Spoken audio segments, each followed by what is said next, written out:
Yo, what's good, my fellow deadheads? Your overlord has returned with yet another JJK Phantom Parade video. Hopefully you guys understood what I was trying to say in my last video. I was not trying to hate tirade on JJK Phantom Parade or anything of that nature, and I'm not trying to make it seem like the game is any worse than it was before. It is exactly the same game we have been playing, but I just gotta say that, like, if the development team is going to continue to be as screwy as they are, then, like, yeah, they're losing the Deadman as a player, and Kaiju number 8 will probably have to fill the gap on the account, or whatever games are showing up, you know, to replace for me. But today, I want to get back on a more positive note, and I say that even though the video that I'm talking about dropped today. Right now, I want to get back on a more positive note and just get to our regular content. I just needed to cover that because I know people wanted my opinion on it, and I kind of needed to take a few days to dial down from my original level of intensity, because I was ready to hop on, you know, YouTube and just yelling Deadman, rage Deadman. But I was like, yo, I've done that enough times with Vic Gaming, and though Vic Gaming has finally gotten their grubby little mints off of Black Clover Mobile, that was not solely due to my rage content. You know what I'm saying? There's definitely a much more efficient way and a much more positive way to put the message out there. So I tried to remain calm, but also just stand on what I had believed. But if you guys did like that video, or you like these videos, because this video is going to be very interesting. Nobody's done this one yet. If you're going to, you can go down below, you can leave a like on the video, you can subscribe, hit the notification bell so you can get notified every single time you decide to glide, and you can also comment down below and let me know what you want to know. So, ladies and gentlemen, there is a very interesting concept that I want to introduce, there we go, to you guys. A lot of I words today. But there's a very interesting concept I want to introduce to you guys, and it is maybe the concept that we are about to start getting, like, categories in the game, right? It feels like when the game first started, all they wanted you to do was build around Gojo characters, right? Get your Gojo, you know, this Gojo first. Get your Gojo, or get your special grade, I'm sorry. Get your special grade, and then find enough units to supplement and properly buff that unit. Then, you know, more and more Gojos came out, but not only just Gojos, you know, Mahito was good in some spots, Megami came out, but, like, even still, I feel like Megami was still an accessory to help with nukes from a Gojo or any other strong encompassing characters. So I feel like the playstyle of the game had been very simple. Work on your best DPS, or maybe a couple best DPSs, just in case the color differences try to hold you back, right? Work on your best DPSs, and then just work on a general group of supports like Nanami or Yaga or Inumaki or Kaito or anything like that, right? Just work on a general group of supports, and your DPSs will be fine. Then they started to do things like Tower and Curse Sweep Battle and things of that nature, where your DPS is way more important, being the color that they need to be that type of advantage. Because now, instead of it being like, okay, this color's strong and this color's weak, the game has now evolved to this color's strong, every other color is weak, right? It used to be one color was type advantage, one color was weakness, the other two colors were neutral. Now, if you are not the main color, you are getting hit harder, you are not hitting as hard, just a lot of stuff. You're getting targeted more. I feel like the AI in the game targets units that are not of the correct color more, because they know that they're easier to kill, and they know that will make the fight that much harder for you. So the AIs are not too stupid when they're in the PC, when they're in the computer, but it's funny how stupid the AI is whenever you run the auto battle. Besides the point, we're not here to gripe about that. There's one interesting character that I think of whenever I think about categories, right? Well, two characters, I guess. I just don't have the other one. Green Miwa and Green Mekamaru, right here. Deals 60% damage dealt, or applies 60% damage dealt increase to self for one turn. The effect scales with the amount of allies having student at Kyoto Jujutsu High attribute within a wave. Each ally increases it by 30% up to 150%. And then you can see with each ally, including himself, by the way, you can see with each ally, so he's always giving himself a base 60% because he's always there if he's in the front line. But you can put an entire team of Kyoto Jujutsu High, right? And nobody out here is going to rush to the polls and build an entire Kyoto Jujutsu High team, but there are already very clear units in the game that if you build an entire team constructed around one category of character, you will get a big boost to at least one of the characters, right? So there is already characters influencing people building teams that are categories rather than mono. And right now we're in the mono meta, right? They're releasing a lot of units that are giving extra buffs to, okay, Green Shoko. If we look at Green Shoko, Yellow Kaito, Red Nanami, Blue Inumaki, Red Inumaki. If you look at some of the best supporting characters in the game, a lot of them are all characters who are specifically like giving a buff to their color. So that's why all these new characters coming out have the opportunity to be absolutely cracked. but then are still held back in some way, right? So the new Nanami is good, and on my tier list for red units, I still put this Nanami above the SSR Nanami because yes, while the SSR Nanami literally buffs on every single skill except for every single skill, and this Nanami only buffs on this skill and this skill right here, right? He still is a general buffer that works for everybody. The red Nanami is a buffer who gives red units extra damage, red units extra stats, right? So until then, I cannot, until, you know, and if he's not amended, right, and he's not going to be giving a better buff to everybody, or his buff is never going to be broken out of the just red range, at the end of the day, you have to accept this Nanami is going to be a better, more versatile option than the red Nanami, just because you can use him in more places. Your account will get more value off of this Nanami than the other one. Believe me, because newer players, you can make this man work a lot in them early stages, man. It is crazy how hard Nanami, Toge, and Yaga go. I'm sorry, I'd be interchanging names. Whatever name is easier for me to say. Toge is Inumaki, Yaga is Masamichi, right? But yes, literally, Yaga, you know, there's just a lot of strong options for SR characters, rare characters in this game. So supports are just something that was kind of chilling for a little while. Like if you look at the SP buffs, there's no character that is directly like a crack support already that's getting an SP buff, because they're hitting characters that they think need more help, right? So it's just like these SP buff, like Momo doesn't need help. Momo's buff is still insane. Surprisingly enough, SR Yaga is still effective. Kaito still effective. Gakuganji still effective. This Yaga still effective. Like all the buffers are still effective as heck, man. And so what is the next step, right? What is the next step of making characters more constrictive but more powerful? And that's to make a new meta where teams have to be built in newer ways, right? So this video today, I'm going to be talking about everybody in the first year Tokyo Jujutsu student category and talking about how strong the category really is, because I do think we are going to start to see things like, bro, imagine a Yuji came out, and as long as, okay, you saw the name of Mekamaru's little passive there was, I want to be with everyone.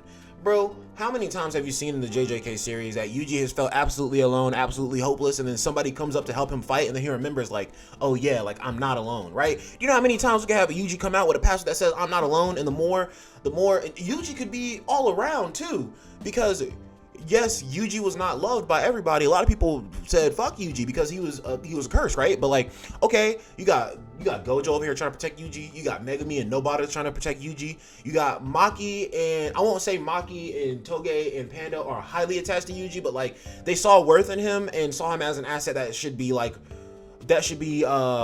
relied upon whenever Megumi told him like, yo, he's the only one who can fight Todo, to be honest, right? Like Todo and Yuji, Chozo and Yuji. Yuji has so many unlikely allies. It is insane to me that Yuji is not getting buffed from allies, or not buffing allies, since he has so many people who rock with him, right? So I can see a lot of things happening for it. But now let's go and actually look at the category and talk about how strong the category is. So if you guys ever want to find a full roster of the category, all you gotta do is come to your player rank and then go to active bonuses, and then after, you can see right here every single category in the game.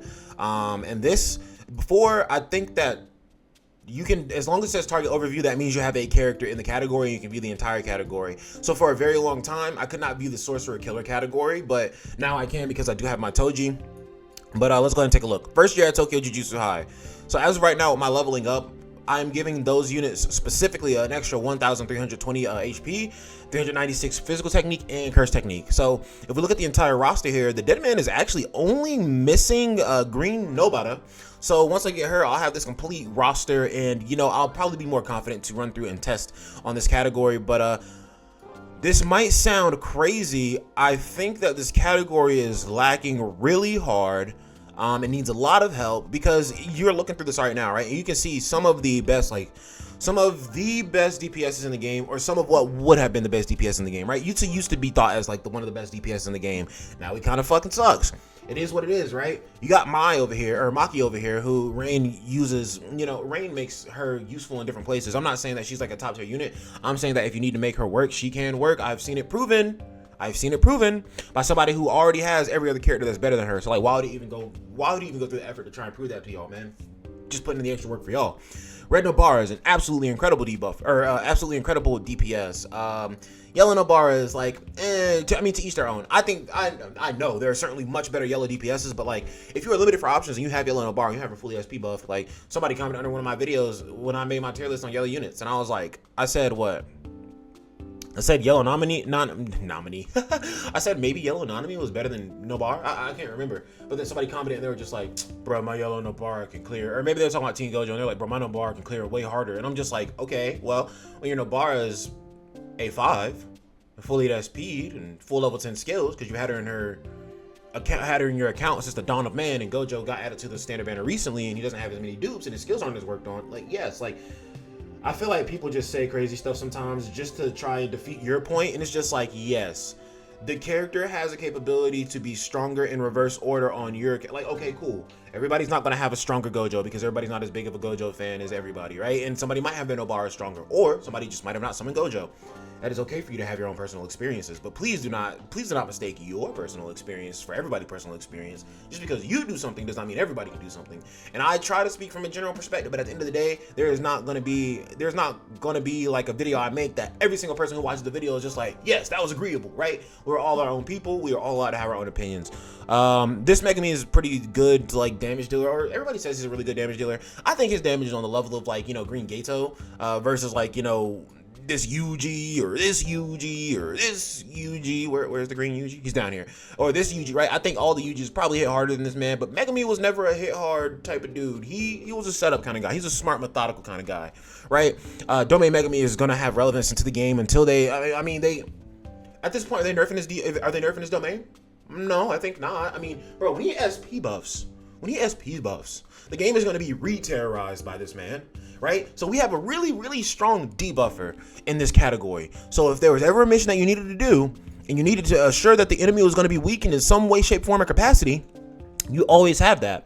But the problem is we don't have enough buffers in this category. That is the real issue. You got some of the craziest damage. Like, bro, Zone G hits so damn, like every UG right here just hits hard. Zone G hits so damn hard. Like Blue G just got his buff, which made him so much crazier. This UG still, useful. This UG doesn't have his SP buff, but he still hits hard as bricks, man. Like, this Megami's good, no SP buff. This Megami's cracked, no SP buff. This Megami's ass already has his SP buff, but it's okay, nobody cares. Also, when are we gonna get our first red Megami? Those also another reason why I want to cover these videos, because it gives us an idea of what we're actually missing. And like, guys, I didn't even notice we're missing a red Megami, and I didn't even think about the fact that we're missing a blue SSR or a green SSR Toge.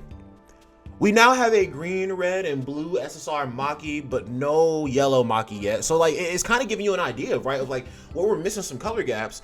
And out of all these characters, who else could we see come back as a buffer, right? So out of this small roster of characters, who else could we see come back as a buffer? They definitely got to be doing more JJK0 stuff, right? Because the JJK0 stuff could very well be our best option for getting more Tokyo first years. I mean, we could get more UGs. Obviously, any form of UG is going to be another Tokyo first year, but for every UG we get, that is 5 more UGs we cannot select from. And the next UG we get is 6 more UGs we cannot select from. The next one is 7 more. You understand my point, right? So what we maybe need is like, UG can stay the main DPS. Megami already has a really strong role as the main debuffer, right?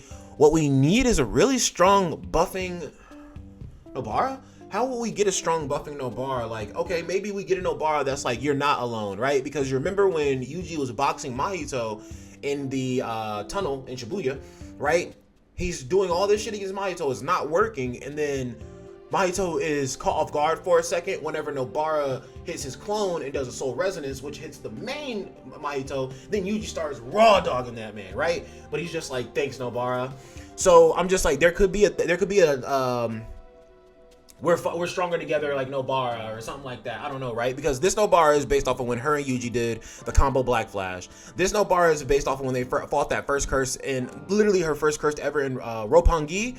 This Nobara, she looks like she's inside of the domain that Megami and Yuji were in, but she wasn't even there. And then I'm pretty sure this Nobara is literally also just another Nobara from, it looks like she's from the night when they fought. Maybe she's from the Yasuhachi Bridge Curse. Who knows, right? Oh, this could be from the Bridge Curse right here, or this one. But still, there's plenty of moments. Actually, we could get one more Nobara from before Mahito popped her eyeball like a balloon. And then afterwards, Nobara's maybe, I mean, we could get holiday units. Like, bro, we could get holiday units. We could get, They can literally rerun any type of unit that they want to. They've already done it. They've given us young Shoko, and young Shoko didn't even do anything in the show. They gave us young Nanami, and we didn't even see him do anything except be pressed about his homie. You know what I'm saying? Like, bro, they be giving us units that have not done anything. So it's like we can see 1,000,001 units under the sun. But like, yo, what do we got here? We got Yuji, we got Megumi, we got Panda, Toge, Yuta, and Maki from the JJK0 movie. And then that is like quite literally it. That is the entire roster of JJK first years that I've seen thus far. When was Gojo? No, because Gojo wasn't a first year in the hidden inventory arc. Even if he was a first year, he'd be showing up right here. So he was like a second year more than likely, which is very upsetting. But hey, bro, it is what it is. Maybe we could get another Inamaki from JJK0 who's a solid buffer, because he's not a buffer. Yeah, no, he has provocation, but like that ain't doing nothing for the team. We need a buffer for first year Tokyo Jujutsu students. That's the only thing really missing. Like we don't have tank. Actually, no, this Yuji, if you really needed a tank, this Yuji you could go, instead of Zonji, you could go this Yuji, who they've made a much better, first of all, team protector and damage dealer, like both all around. So you do even have a tank if you need for this. You got a tank, you have a solid tank, you have a solid DPS, multiple, you have a solid the game's most solid debuffer besides DE Gojo. You have no buffers or no healers. Well, you got Yuta for heals if you really needed it. And one more thing that I want to add on to this is just something for your consideration, guys. If they finally start doing category teams like this, they could finally make units in the 5th slot useful. Because a lot of the time when you're looking at like team build videos, right, the fifth slot that you see is literally just some random freaking character, right? And sometimes, most of the time, they don't even pop out into the main battle. They're just there so you have a 5th unit just in case. But a lot of the time, it's just like that 5th unit is just sitting there and has no relevance, no use. So you might as well just make the front line stronger with it, because a lot of the time the 5th line doesn't come back out. If we start getting categories, all of a sudden now, we can drop a new, let's say they dropped a new Maki from the JJK0, because Maki helped Yuta lock in and figure out what kind of guy he wanted to be. She was like, do you want to just be here scared? Do you want to protect people? Then if you're strong enough, protect people, right?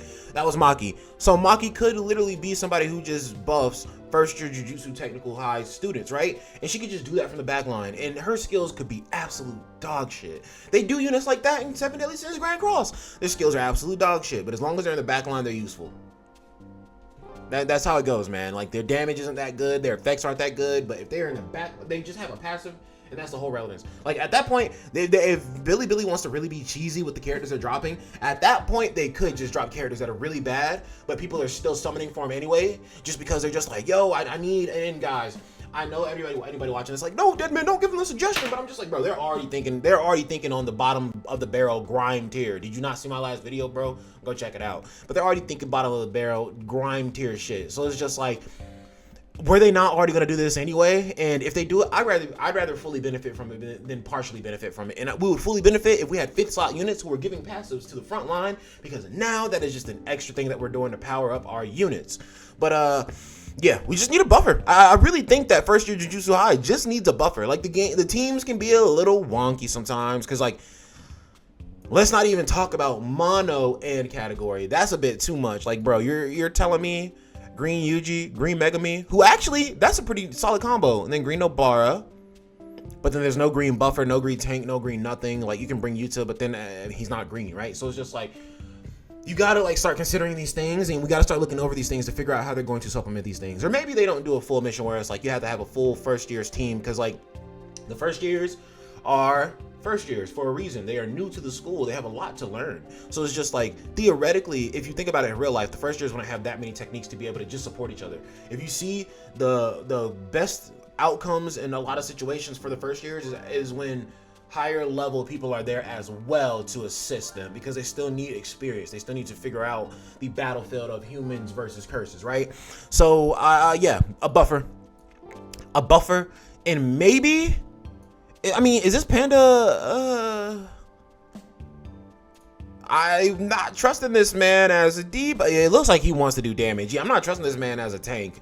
Maybe another Panda from JJK0 that's a tank, that's an SSR, or maybe an SR, who knows? Or maybe, I don't know how they would adjust these guys to make them good, right? Adjust him to make him a buffer, adjust him to make him a tank, and then that way, that kind of clears the gap of not having a buffer at all, and he's an SR buffer, so you have a high chance of having him, and you can finally switch out to other tanks besides just Yuji, right? So, and then at that point, you can double tank up with Yuji, Panda, and then the rest of it's looking, and then your buffer right here, maybe Maki as a damage dealer, you know, like there's options here. There's options here. Very small, very few, and there is a category that has such an abundance of options that is literally unfair. You guys probably already know what the category is, but we will save it for that category's video. If you guys did enjoy this video, however, you can go down below and you can hit the like button, you can hit the subscribe and hit the notification bell so you can get notified every single time the dead man decides to glide. And you can comment down below and let me know what you want to know. And guys, what do you think the Tokyo Jujutsu first year at Tokyo Jujutsu High category needs? Honestly, I can just leave this picture up for the end of the video just because we're done talking about it and the video is closing out. But like, yes, what do you guys think that this category needs? I say another buffer or two. I say a buffer in the first place or two. I say another tank or two. But that's gonna be it for your boy DEADMANVINCE. The Dead Man does love you, and guys, let me know your opinions down below. If you are rude, I will not give a shit. If you are nice, then you will get some interaction. Bye bye.